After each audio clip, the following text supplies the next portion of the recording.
I did seek therapy, but that didn't work for me, and I'll tell you for why.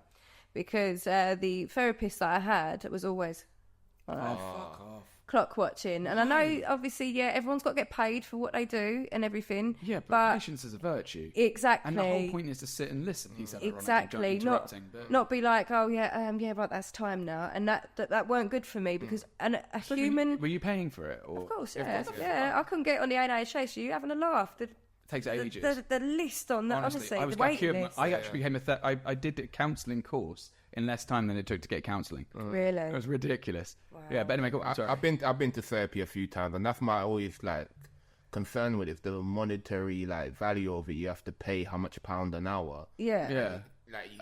It becomes what you can afford. Bother me more. It is. It's not so much how much you pay. It's the way they are with you.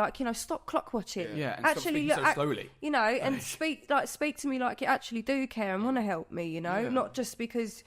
But then again, though, it's like money is the root of all evil. Yeah. It takes away all the passion out of everyone, because you think a counsellor, if they've gone into this because they want to help people, but then eventually it all boils down to money, which everyone's got to eat, everyone's got to get paid. And they've got the next person coming in, then the next person. Yeah. And it's like, all right, I'm part of a conveyor belt. That's what I'm saying. And a human, it's not healthy for a human to just shut off their emotions and then go, oh yeah, I'll come back next week and just carry on where I left off, because you're not going to remember where you were. I feel very vulnerable as well after those sessions. I did one about the CPTSD, and it got me because, that night I would just, the next morning I'd feel absolutely exhausted. Yeah. It was like getting hit in the head or something like that. It was just... It is because your brain has to rewire itself when you start to understand these things. And even that is a massive amount of energy that you have to put into kind of reliving trauma or reliving what you went through and telling the same story that you've had in your head forever.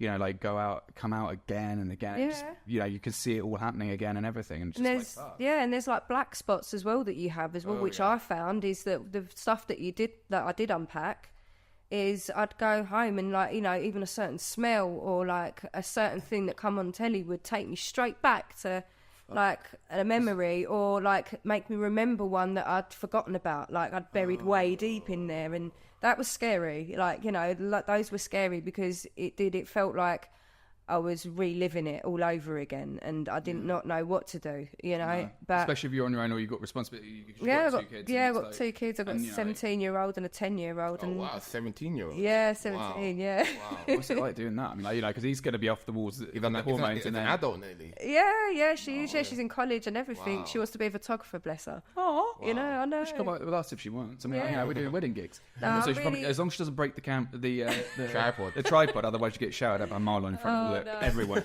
And you're the only white guy in the room. Shout at him. If she's at the beginning stages, I don't think she'd want to touch one yet until she knows what she's doing. But tell her not to buy plastic. No, I'll tell her. I'll let her know.